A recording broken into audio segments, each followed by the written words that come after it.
आरबीआयने एनपीसीआयच्या मार्फत रन होणाऱ्या सर्व प्रकारच्या यूपीआय पेमेंट सिस्टीममध्ये 1 जानेवारी 2024 पासून महत्त्वाचे बदल केलेले आहेत आणि हे बदल करणं आरबीआयला का गरजेचं होतं हे काही आकडेवारी पाहिल्यानंतरच तुम्हाला स्पष्ट होऊ शकेल। तेव्हा ती आकडेवारी पाहूयात। देशात यूपीआयचे वापरकर्ते आहेत 40 कोटी। 2023 या वर्षामध्ये नोव्हेंबर पर्यंत यूपीआयच्या माध्यमातून झालेली जी ट्रान्झॅक्शन होती ती होती 11 बिलियन।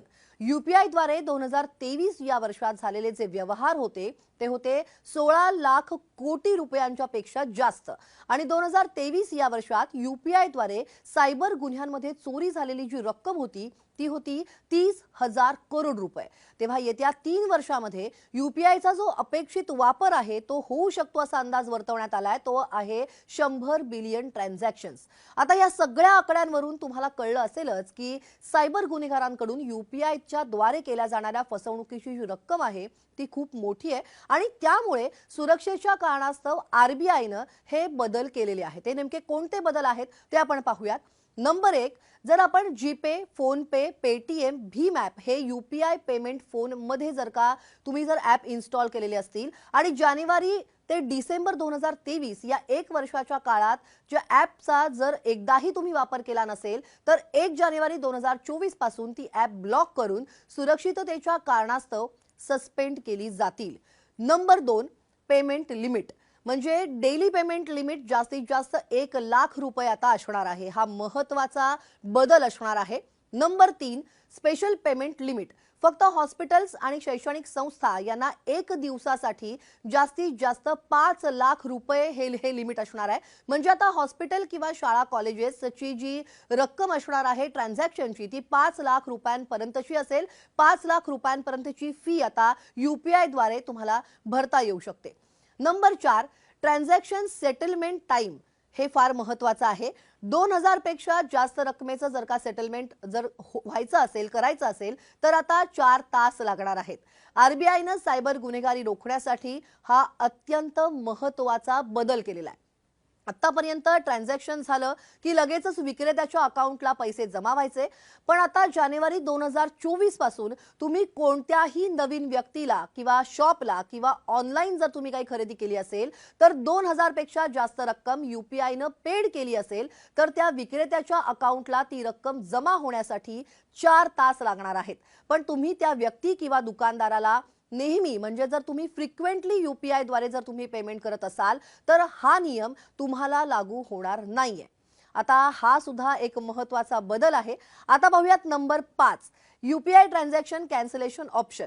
इथून पुढे यूपीआय द्वारे नवीन व्यक्ती किंवा दुकानदाराला किंवा ऑनलाईन पेमेंट जर तुम्ही केलं तर 4 तासाच्या आत तुम्ही ते ट्रान्झॅक्शन कॅन्सल करू शकणार आहात आणि असं कॅन्सल केलेल्या ट्रान्झॅक्शन पेमेंटचं जे रिव्हर्ट आहे ते रिव्हर्ट होऊन मूळ अकाउंटला जमा होईल आणि असा मोठा जो उपयोग असेल तो सायबर गुन्हेगारांनी चोरलेली रक्कम परत मिळवण्यासाठी होईल किंवा चुकून दुसऱ्याच्या अकाउंटला जर का पैसे गेले असतील तर असं पेमेंट लगेचच परत हे मिळू शकणार आहे। पण याचा एक मोठा तोटा आहे। तो तोटा काय आहे तो मी तुम्हाला सांगते। जर तुम्ही नवीन ठिकाणी 2000 रुपयांपेक्षा जास्त रकमेची यूपीआय द्वारे जर तुम्ही खरेदी केली तर दुकानदार त्या वस्तूची, त्या खरेदी केलेल्या वस्तूची डिलिव्हरी आहे ती 4 तासांनी तुम्हाला देईल, कारण 4 तासात तुम्ही ट्रान्झॅक्शन कॅन्सल करू शकता आणि हे त्यालाही माहिती असेल, त्यामुळे तो रिस्क घेणार नाही।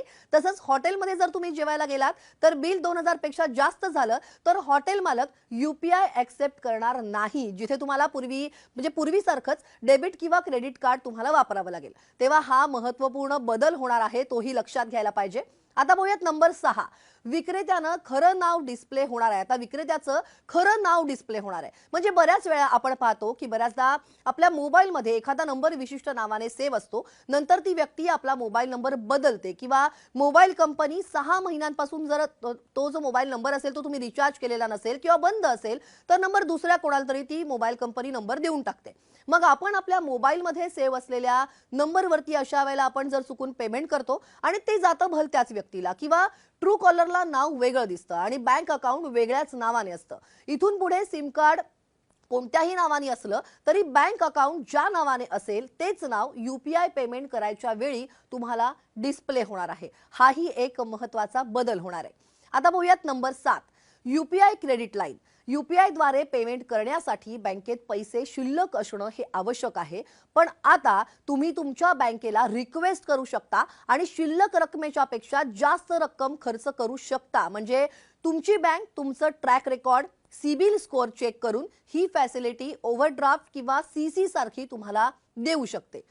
आता बघूयात नंबर 8, UPI ATM. यासाठी RBIनं जपानमधील हिताची कंपनी बरोबर कोलॅबरेट केलेलं आहे आणि लवकरच ही जी ATM मशीन्स आहेत ही सगळीकडे उपलब्ध होणार आहेत.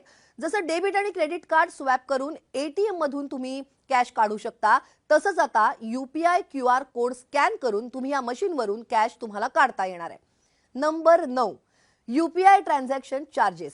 जर कोणी UPI क्रेडिट लिमिट वापरून किंवा क्रेडिट कार्डद्वारे UPI वॅलेटमध्ये पैसे जमा केलेले असतील, म्हणजे आता फक्त ही जी सुविधा आहे ही पेटीएमला उपलब्ध आहे, पण असं जर का UPI वॅलेटमध्ये जर तुम्ही पैसे जमा केलेले असतील आणि त्यातून UPI पेमेंट केलं असेल, तर त्या विक्रेत्याला 1.1% सर्व्हिस चार्ज हा द्यावा लागणार आहे. हा सुद्धा महत्त्वाचा बदल आहे. तेव्हा अजूनही काही सर्व्हिसेस प्रस्तावित आहेत. तसंच ह्या UPI सर्व्हिसेसच्या इम्प्लिमेंटिंग मध्ये येणाऱ्या अडचणींचा अभ्यास करून हे नियम NEFT, RTGS या ऑनलाईन पेमेंटसाठी सुद्धा लागू होण्याची शक्यता आहे आणि लवकरच RBIच्या वतीनं त्याबद्दल ऑफिशियल अनाउन्समेंट सुद्धा केल्या जाऊ शकतात. तेव्हा हे महत्त्वपूर्ण बदल 1 जानेवारीपासून होणार आहेत, 1 जानेवारी 2024 पासून होणार आहेत आणि ही माहिती जी आहे ती तुम्हाला नक्की उपयोगी पडेल. ही माहिती तुम्हाला कशी वाटली ते कमेंटमध्ये सांगायला विसरू नका आणि हा व्हिडिओ जास्तीत जास्त शेअर करा.